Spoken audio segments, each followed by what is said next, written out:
Meu nome é Alcione Ramos Campioto, eu sou fonoaudióloga formada pela PUC de São Paulo. Eu vim para a Santa Casa no último ano do curso de fonoaudiologia para fazer um estágio em deficiência auditiva. Eu fui ser fonoaudióloga para trabalhar com surdos. Em algum momento eu achei que era bacana essa questão da comunicação, da falta de comunicação das crianças surdas. Aquilo tocou em algum lugar em mim, achei que eu poderia ajudar essa população e vim para a Santa Casa. Daí então a minha formação toda a minha história de desenvolvimento profissional meio que se confunde com a minha história de fonoaudiologia na Santa Casa, porque eu entrei aqui em 85 e eu nunca mais saí. Entrei como aluna da pós, na época era na verdade, naquela época era um estágio eletivo, um aprimoramento, um estágio de último ano. Como eu disse, eu não era formada, mas depois de me formar, eu continuei aqui para um estágio de aparelho auditivo e tal. Por coincidência, a minha supervisora da época ainda é fono nessa instituição, é professora da faculdade também, que é a Sônia Ervolino, né? Então hoje nós somos colegas, na época ela era minha supervisora de estágio, enfim, minha professora. E depois que a gente entra na Santa Casa é difícil a gente sair, né? A gente de alguma maneira se encanta, né, por esse lugar de aprendizado, de trabalho assistencial. A gente atendia uma população muito carente na época e várias histórias foram me tocando, né, de pessoas que tinham muitas dificuldades várias, né, onde às vezes o problema de comunicação era a coisa mais fácil de lidar no dia a dia delas, né. E o fato é que eu nunca mais fui embora. Aí eu passei a fazer um trabalho voluntário com pacientes adultos, treinando leitura orofacial, por sugestão dessa fono Sônia. E surgiu a oportunidade de mudar de área, mudar de serviço,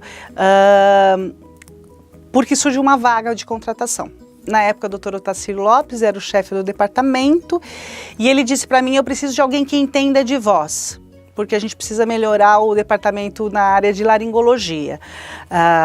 Na otorrino, o grande forte da otorrino da Santa Casa foi e ainda é a otologia. Né? Então o doutor Otacílio era um otologista, né? Um otologista, um grande cirurgião de ouvido, e essa área sempre foi muito forte. E ele queria incrementar, melhorar a parte de laringologia. E ele disse para mim, eu preciso de alguém que goste de dar aula e que saiba voz e queira estudar. E eu disse, ok, vamos lá, é isso aí. E assim, meio que me desafiando a seguir para uma outra área. Eu acabei me apaixonando pela área de voz, é a minha especialidade, assim como a parte de motricidade orofacial. Então eu tenho duas especializações e são esses dois ambulatórios que eu faço aqui na Santa Casa agora, né? E o Dr. Otacílio era esse chefe, né, que estimulava muito a gente para o desenvolvimento, né? Então ele foi a primeira pessoa que me forçou, entre aspas, me instigou ali. Você gosta de dar aula, você quer dar aula? E eu era uma pessoa super tímida, muita dificuldade de falar em público. E eu pensei, nossa, eu estou me metendo numa grande encrenca, mas vamos embora, né? E aí eu comecei a estudar voz, acabei me especializando depois e aí seguiu, né? A gente já fez muitas mudanças no nosso serviço. Antigamente a gente tinha um serviço generalista. E aí porque eu digo que a profissão se confunde um pouco com a história da fono na Santa Casa, porque também a fonoaudiologia passou de generalista a especialista. Então a gente tinha um ambulatório amplo que atendia criança, adulto, problema de audição, fala, linguagem. Hoje não, a gente tem todos os serviços separadinhos, com professores diferentes, ambulatórios diferentes, responsáveis diferentes, que eu acho que é um pouco como a fonoaudiologia caminhou no Brasil mesmo, né? As especializações vieram na década de 80, final da década de 80, o Conselho Federal de Fono instituiu, se não me engano, na década de 90, as especialidades, e aí foi que a fonoaudiologia foi caminhando e foi dentro da Santa Casa para desenvolver também esses cursos específicos dentro das áreas de especialização. Hoje a gente tem cursos de especialização, né, na área de audiologia educacional, que a professora Silmara esteve aqui, na área de voz, que eu sou uma das professoras, na área de áudio educacional, que também tem a Sônia Evroline, e na audioclínica, que tem a Maria do Carmo Redondo, que eu acho que vai ser uma pessoa muito especial também para vir contribuir, para contar, né? Ela também está aqui na Santa Casa há muito tempo, e eu acho que ela também tem muita coisa para contar sobre a história da fonoaudiologia. Hoje ela é a nossa chefe, né, do serviço de fonoaudiologia. E é claro que houve momentos mais difíceis e mais fáceis. A Santa Casa, por uma questão, né, financeira, passa às vezes por momentos muito ruins, e a gente foi sempre se adequando e sempre modificando, e nunca deixamos de trabalhar independente das condições. Por uma curiosidade também, na época, o atual chefe do departamento de otorrino, o Dr. Paulo Lazzarini, ele era um residente, né? E ele tinha, acho que acabado a residência, se não me engano, estava assumindo alguma carga horária aqui, e ele trouxe o primeiro nasofibroscópio, que era um exame específico de laringe, né, que melhorava a qualidade da avaliação laringológica para facilitar o trabalho do fono e do cirurgião de laringe, né? Então a gente meio que juntos descobriu o que era poder enxergar a laringe por dentro, né? Poder fazer o exame junto com o otorrino, poder discutir os casos. Então isso trouxe um grande avanço para o estudo de laringologia de uma maneira geral, né? Isso é uma coisa que vinha acontecendo também em outras instituições do país, quer dizer, advindo dessa nova tecnologia.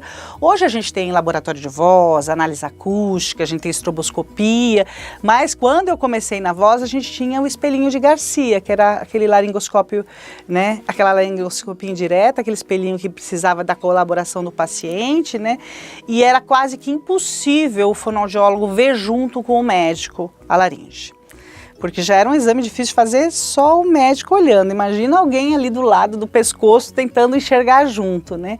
Então aí o ensino ficou muito mais fácil, porque a gente podia gravar os exames, a gente podia discutir depois, a gente podia apresentar em aula e tudo mais.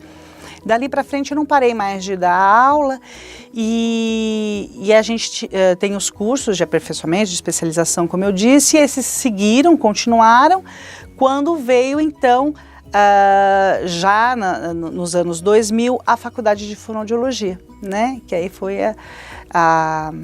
um grande impulso para a gente também, foi uma outra cutucada que chegou e falou, e aí, né? Você quer ser professora ou não, né?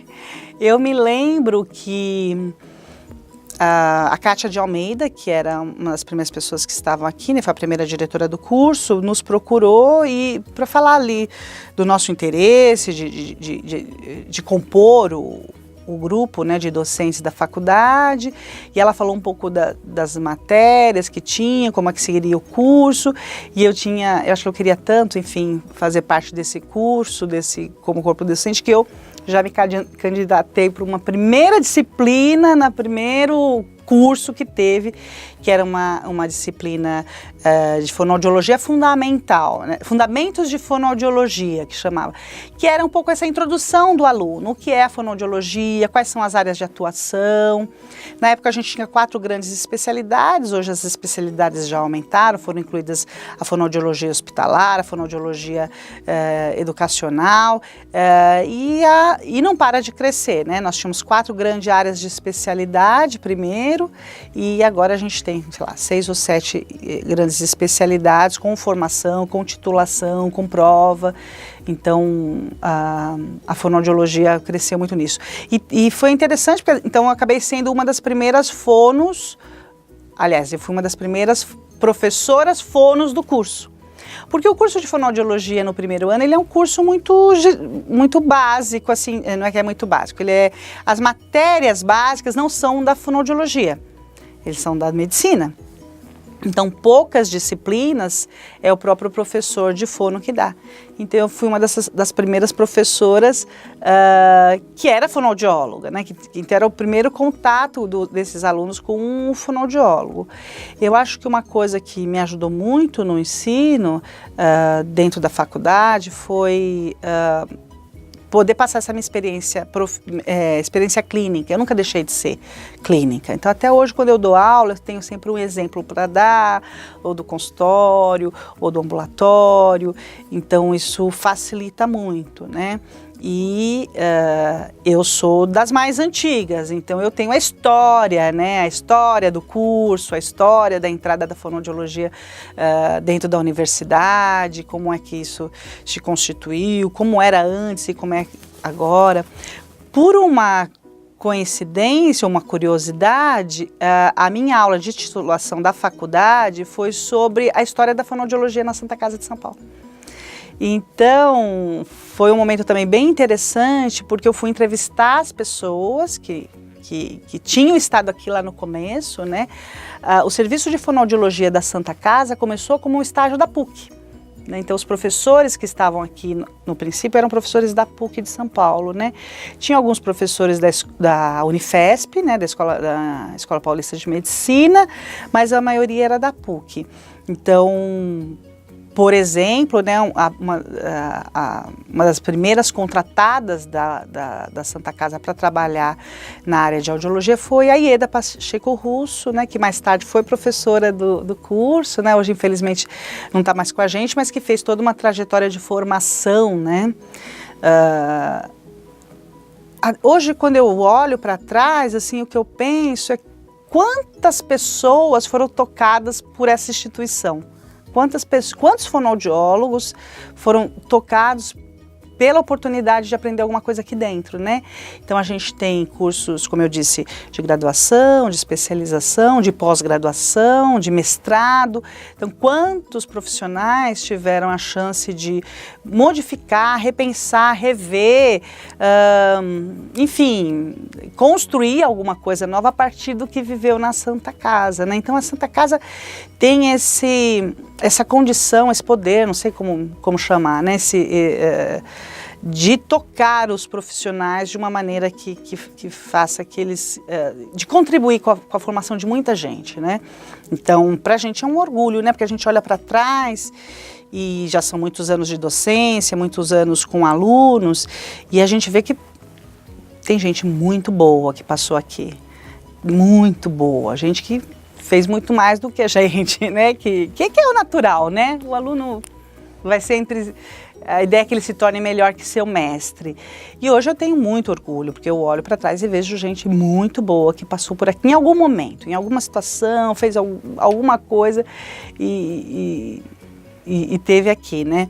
E às vezes alunas e os ex-alunos, na fonoaudiologia é muito mais mulher, então a gente acaba falando fonoaudiólogo, né? São um número imenso, assim, uma quantidade que eu não sei nem mais contar, né? E é interessante que a gente vai em congresso e as pessoas se lembram, as pessoas vêm falar. Hoje a gente tem a oportunidade na mídia social de encontrar, né, as pessoas, e sempre o retorno é muito interessante, né? Como a Santa Casa foi importante, como a Santa Casa ajudou na formação, quanta coisa aprendeu aqui, né? Porque eu acho que essa instituição tem isso de juntar o ensino com assistência de uma maneira muito profunda, né? E muito respeitosa, né? Então, dificilmente quem passa por aqui não se tocou de alguma maneira, não foi muito mobilizado, porque as histórias são muitas, né? As histórias dos usuários, dos pacientes, né? Enfim, então é sempre um retorno muito bacana. A fonoaudiologia cresceu demais. Eu sou do tempo que eu entrava num táxi e o taxista perguntava assim para mim: a senhora faz o quê? Eu sou fonoaudióloga. Fono o quê? Fono, né? Hoje as pessoas já sabem muito mais. Mas, infelizmente, as pessoas ainda acham que está ligado às questões de fala, né? As crianças que falam errado. Então, eu praticamente não atendo mais crianças, eu só trabalho com adultos. E o adulto às vezes fica constrangido, né? O médico me mandou na forma, mas eu não sei exatamente o que eu estou fazendo aqui. Aí eu até brinco e falo, realmente, né? Não é porque você é uma criança que fala errado, né? É alguma outra coisa. De uma maneira geral, a fonoaudiologia trabalha com a comunicação, tanto oral quanto escrita. Mas isso está permeado por muitas outras questões, né? A audição, o cognitivo, o neurológico central, o neurológico periférico. Então a gente tem às vezes um pouco parece a físio, outra hora parece um pouco a psico, outra hora parece um pouco a terapia ocupacional. Eu acho que essa área que tem essa condição de integrar muitos conhecimentos diferentes. Hoje é praticamente impossível você ser um generalista. Você tem que se aprofundar, é muito conhecimento, mas a gente não pode perder o aspecto generalista, a gente não pode perder o aspecto quando a gente está com uma pessoa, por exemplo, que sofreu um AVC e está ali com uma afasia de expressão, ele não está conseguindo se comunicar, independente disso, ele tem uma audição que tem que ser checada, a gente tem que ter garantido que ele esteja realmente escutando bem, que ele não está deprimido por causa do AVC, que ele tem condições emocionais de passar pelo processo, né, de terapia. Então, eu tenho orgulho de ter mantido a generalista, apesar de ser especialista, de ter mantido esse caráter da generalista em mim, né? E tento passar isso para os meus alunos. Não deixe de saber do geral, né? Veja o seu paciente, né, que ele tem uma queixa, por exemplo, dor na ATM, mas de repente, né, você ouve ele pigarreando, você pode questionar sobre a voz, você pode questionar algum aspecto laringológico, você pode orientar para a procura de um profissional na área da laringologia. Então, não perder, né, não ficar focado no sintoma, de tratar só o sintoma. E eu penso que talvez este seja o maior desafio da fonoaudiologia atual. A especialização, ela é necessária, ela é importante, ela aprimora o conhecimento, porém, ela talvez desvalorize o aspecto mais humano do tratamento, no sentido de que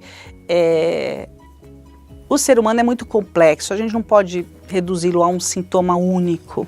Então, a gente tratar o sintoma é importante, é por isso que o paciente está lá, mas não é só isso, né? Não é só isso. Então, a especialização vem para dar um upgrade, digamos assim, na fonoaudiologia brasileira, né? Um aspecto muito interessante que talvez os alunos não saibam, e é importante que eles saibam, por exemplo, a área da motricidade orofacial, que é uma das minhas especializações, ela é muito desenvolvida. Ela é mais desenvolvida do que em muitos países do mundo. Até por causa do tipo de formação do fonoaudiólogo, ele acabou tendo um conhecimento e um desenvolvimento nessa área que às vezes outros países não têm. Então, o que o fonoaudiólogo faz aqui, às vezes, quem faz na França, por exemplo, é um fisioterapeuta, quem faz nos Estados Unidos, às vezes, é um enfermeiro especializado, né, por exemplo, na área de disfagia. Então, essa formação humana, da comunicação, do entrosamento de todas as áreas, que acabou sendo direcionada para a parte motor oral, né, é um jeito diferente de fazer. Então, a gente tem grandes nomes no Brasil que levam a fonoaudiologia brasileira, por exemplo, para toda a América do Sul, para toda a América Latina, para países europeus, como Portugal, por exemplo. Então, não tem para ninguém. É uma área que realmente o Brasil está muito desenvolvido. Isso é um grande orgulho para a gente, né? De ver como os profissionais, que foram, enfim, meus professores, ainda são atuantes. Como eu me formei há muito tempo, eu acho que os meus professores eram muito novos quando eles foram meus professores, porque estão todos atuantes, graças a Deus, estão todos aí. E com raras exceções, e ainda trabalham, ainda atuam, ainda pesquisam, ainda ensinam. Então, cresceu demais a parte da motricidade, né? Na parte da voz a gente tem grandes expoentes, sem dúvida nenhuma, mas fora do Brasil, por exemplo, a gente tem nos Estados Unidos um desenvolvimento também do conhecimento vocal muito grande. Não fica aquém, mas não chega a ser a lei, vamos dizer, né? É equiparado, né? Que é diferente na parte da motricidade, a gente vê uma diferença mesmo, né? Até em termos de buscar referência bibliográfica e tudo mais, né? Uma coisa interessante que está acontecendo, com a exigência de mercado, as pessoas estão prestando mais atenção na sua comunicação. Estão prestando mais atenção na sua fala, na sua comunicação oral, na sua expressão. E isso muda um pouco o público. Então, dentro da minha área, por exemplo, que eu atendo voz e motricidade, o meu paciente típico era uma senhora que tinha disfonia por nódulos, ou porque era professora, ou porque falava demais, enfim, né? E hoje a grande maioria dos meus pacientes são homens que vêm de um mercado de trabalho super concorrido, que ou perderam o emprego, ou estão precisando mudar dentro, concorrer a novos cargos, que tem questões, às vezes, de perda de potência vocal por conta da idade, mas a voz não acompanha a capacidade intelectual. Então a pessoa tem muito ainda para fazer, muito para falar, mas a voz já começa a perder um pouco a potência. Então isso é uma coisa interessante que no consultório, por exemplo, onde eu atendo, praticamente a maioria dos meus pacientes são homens. E isso é uma coisa que há 10, 15 anos era um ou outro homem que eu recebia, né? Porque sempre o masculino acaba demorando mais também para procurar atendimento, ainda mais se é reabilitação, terapia. Falar de terapia é muito complicado. Esses processos mais de médio e longo prazo, né? Os homens tendem a ser mais objetivos e querer coisas mais, né? Cirurgia, remédio, né? E como o fono não é nada disso, então acabava sendo mais difícil, mas é tão interessante notar como a própria... Por que eu estou contando isso? Porque eu acho que a fonoaudiologia acaba se acomodando a uma nova configuração também da sociedade como um todo, né? O papel da mulher e do homem tem sido muito questionados, né, e modificados, e a fonoaudiologia acaba também acompanhando essa evolução toda da própria sociedade, né? Uma área que evoluiu bastante, e eu acho que é o futuro da fonoaudiologia, é a área de idosos. Porque a população está envelhecendo, os processos neurológicos estão cada vez mais frequentes, né, patológicos, eu quero dizer, né, as doenças demenciais, degenerativas, e isso acarreta perda funcional, perda de mastigação, deglutição, de fala, e a necessidade é muito grande. Então a medicina está proporcionando uma sobrevida muito maior para esses pacientes, e eles precisam sobreviver com qualidade, né? Sobreviver com uma vida interessante, enfim, minimamente confortável, uma vida que vale a pena, né, ser vivida. Então é uma área bem importante. Sempre que os alunos me perguntam, né, para que campo eu vou, eu falo, olha, a área de idosos é o que tem crescido muito, né, tem crescido bastante. Então, a necessidade de conhecimento nessa área, na evolução de toda a geriatria, de todos os processos patológicos, eu acho que é esse o caminho, né? E a gente tem cada vez mais o fonoaudiólogo usando de novas tecnologias para dar conta, né, desses pacientes que não respondem muito, que eles são mais passivos, eles precisam de alguém fazendo por eles. Porque se você tem, por exemplo, um AVC, se você está acamado, você não vai colaborar tanto. E daí vem o uso de equipamentos que a fisioterapia já usava há muito tempo, por exemplo, a eletroestimulação neuromuscular, o laser, então, as bandagens terapêuticas. Então são coisas que a fonoaudiologia não usava, e hoje já tem formação, já tem pareceres técnicos, né, permitindo que o fonoaudiólogo possa usar um ou outro equipamento desde que ele apresente uma formação para aquilo. Eu tenho um pouco de resistência, particularmente, ao uso de equipamento, mas porque sou eu, não é porque seja ruim o equipamento, eu que acho que não me dou bem com os equipamentos. Então eu sempre, às vezes fico brincando, eu acho que está na hora de eu sair da fonoaudiologia, tá ficando, tem equipamento demais. Mas é uma brincadeira isso, porque na verdade tudo vem para contribuir, né? Para melhorar o diagnóstico, melhorar a atuação, melhorar a evolução dos pacientes. O foco não pode deixar de ser humano nunca, né?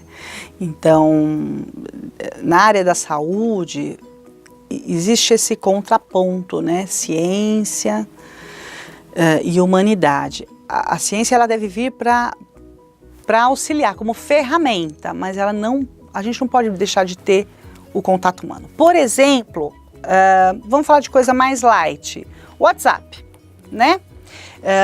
Quando os celulares passaram a ser do convívio, né, normal, os smartphones, eu não tirava nem da bolsa na terapia.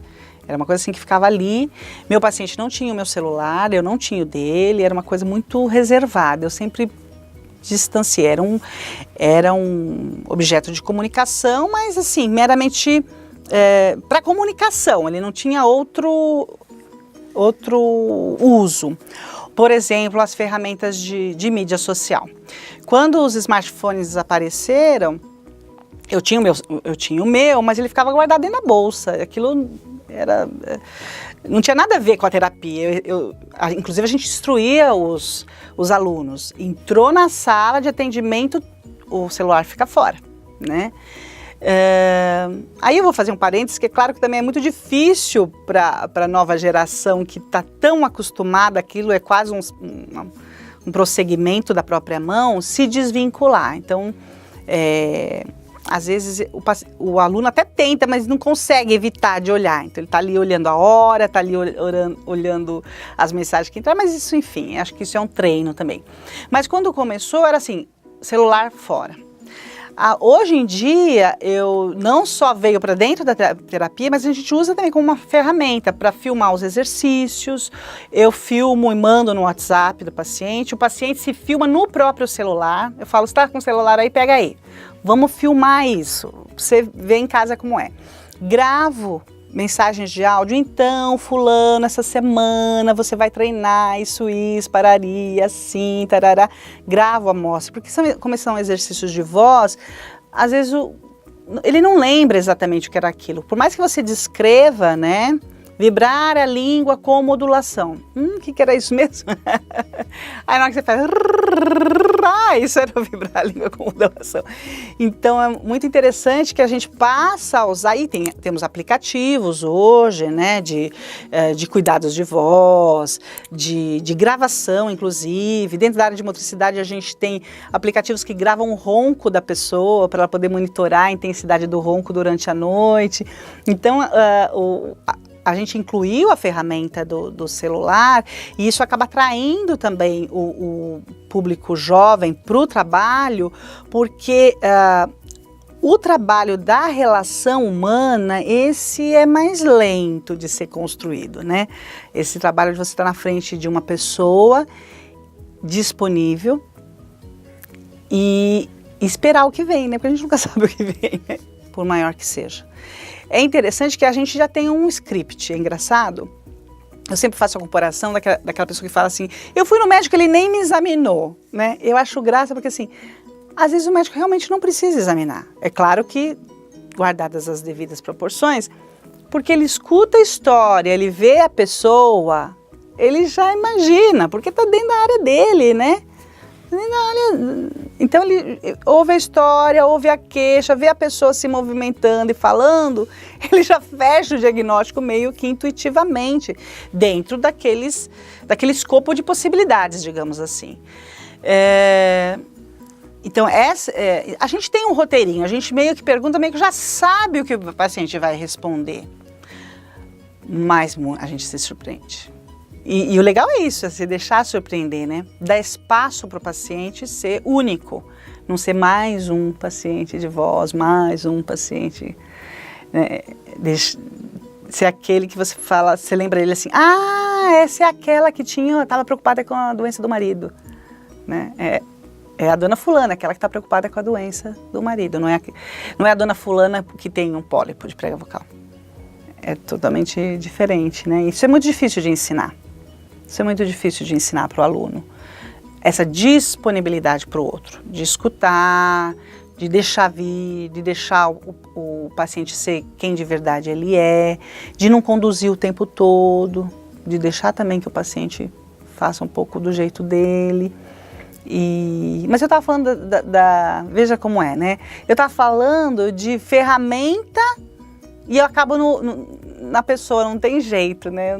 Eu não saio disso. Então, a ferramenta, né, o eletrônico, ela pode, dependendo do jeito que ela for usada, ela é muito legal.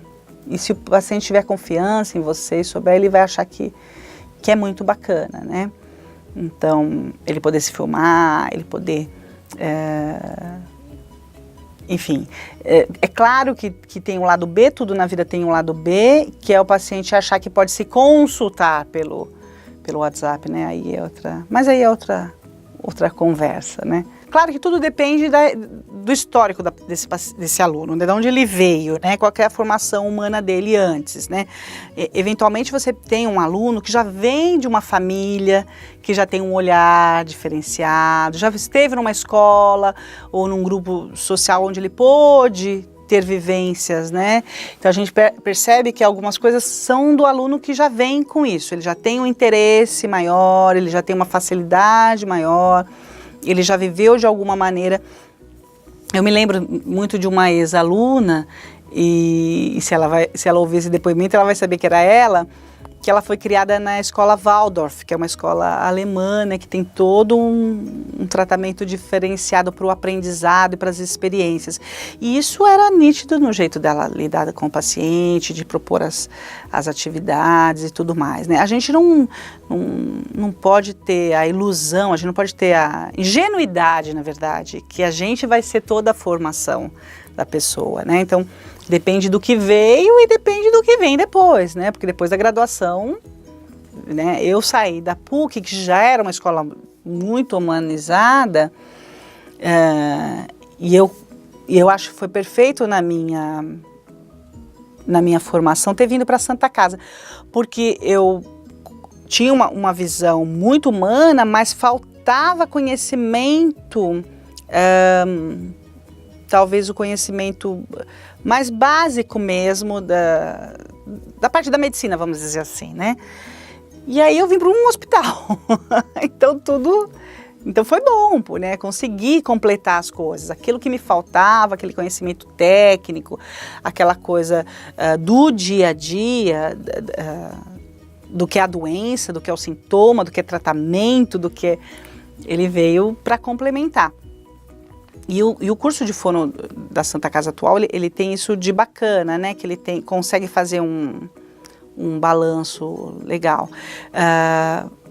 Mas é claro que você não pode negar, né? Uma coisa não pode negar a outra. E eu estava dizendo que a gente não pode ter a ilusão que tudo o aluno vai aprender ali naqueles 4 anos que ele está com a gente, né? Então, o papel do professor também é instigar, né? Então, eu estava dizendo que eu saí da PUC, aí eu fui para uma formação, por exemplo, em trabalho corporal, aprendi a fazer massagem, aprendi a fazer doinha, esse tipo de coisa, fui fazer curso de psicanálise, fui ler textos de psicanálise, fui fazer grupos de estudo sobre psicanálise. Então, assim, eu me interessei e eu busquei conhecimentos para compor. Então, você tem que instigar o aluno para ele entender que tem algo a mais ali, que a gente não vai dar conta de às vezes, dar em todo o curso, né? Então, se ele se interessa, você mostrar que existe outro jeito de fazer, que existem outros caminhos, que existem outras possibilidades, que ele tem que ir atrás, que ele tem que buscar, que ele tem que ver, né? E não para de estudar nunca mais, né? Eu falo para os meus alunos que a gente tem que aproveitar quando o paciente está apaixonado pela gente, né? O paciente, ele sempre se apaixona. Faz parte, né? Porque você tem uma pessoa ali que está te ouvindo, que está prestando atenção, tal, né? Então tem que ter apaixonar nesse sentido do interesse, né? Nossa, que legal, né? Que bacana. Então a gente tem que pegar o paciente nesse momento, nesse momento que o paciente vai fazer o que a gente quiser e vai dar certo e vai melhorar, né? Vai resolver o seu problema, enfim. Então, assim, eu acho que faça aquilo que te apaixona, faça aquilo que te move. Dentro da fonoaudiologia, como eu disse, eu fui ser fonoaudiólogo para atender crianças surdas, até que eu entendi que aquilo não me apaixonava como eu achava que eu tinha que estar apaixonada. A voz me apaixonou, a motricidade me apaixonou. Eu tenho paixão pelo que eu faço. Putz, que coisa bacana. Então, assim, procure aquilo que faça você dizer assim, nossa, isso é muito bacana, isso é muito bacana, é muito bacana poder fazer isso, é muito bacana estar aqui. Seja o que for, pesquisa, atendimento, vou trabalhar, não, eu sou mais técnico, eu quero trabalhar mais com aparelho auditivo, porque eu gosto das tecnologias, eu gosto de relações mais curtas, menos duradouras, encontros mais rápidos, ok, se for isso que te apaixona, né? Então, autoconhecimento. Conheça você, o que você quer. Se você souber o que você quer, você vai poder ir em busca daquilo que vai te fazer feliz, enfim. E aí você vai encontrar os seus caminhos, né? Porque você vai atrás. A gente não vai atrás quando a gente não sabe para onde a gente tem que ir. Mas quando a gente sabe o que a gente quer, a gente vai atrás e conquista, né? A fonoaudiologia do futuro, ela vai ter que incorporar, como eu estava dizendo, todas essas tecnologias. Um aspecto que acabei não completando o raciocínio foi como é que a gente faz para atender o paciente que não está perto da gente, né? Então, eu acho que esse é o futuro, talvez, da fonoaudiologia. Atender aquele paciente que eventualmente você não pode tocá-lo, não pode estar com ele, né? Digamos, a gente tem um país muito grande, a gente tem falta de profissionais, a gente tem falta de especialistas, então a gente tem que estar preparado para não só formar pessoas que vão lá fazer isso, é óbvio, né, em primeiro lugar, mas também para poder... Então, para mim, esse seria um desafio, atender alguém, por exemplo, por uma comunicação via internet. Isso, para mim, pessoalmente, seria um grande desafio, atender alguém. É claro que em algumas áreas isso é impossível, né? Porque você não vai fazer uma manobra de deglutição num paciente que não está na sua frente. Mas você pode trabalhar a voz, você pode trabalhar a fluência de uma pessoa, você pode trabalhar a fala de uma pessoa, eventualmente sem precisar estar em frente a ela, né? Então, para mim, esse seria um grande desafio, atender fora. E o conhecimento das tecnologias, se manter atualizado, conhecer bem os instrumentais, ler pesquisa, poder realmente fazer com ciência, né? Com a ciência junto, não porque é novidade, não, mas realmente, né, a questão da fonoaudiologia baseada em evidência, né, eu acho que esse é o grande desafio do momento, de testar os protocolos, de saber os caminhos, de saber exatamente o que vem antes e o que vem depois, né.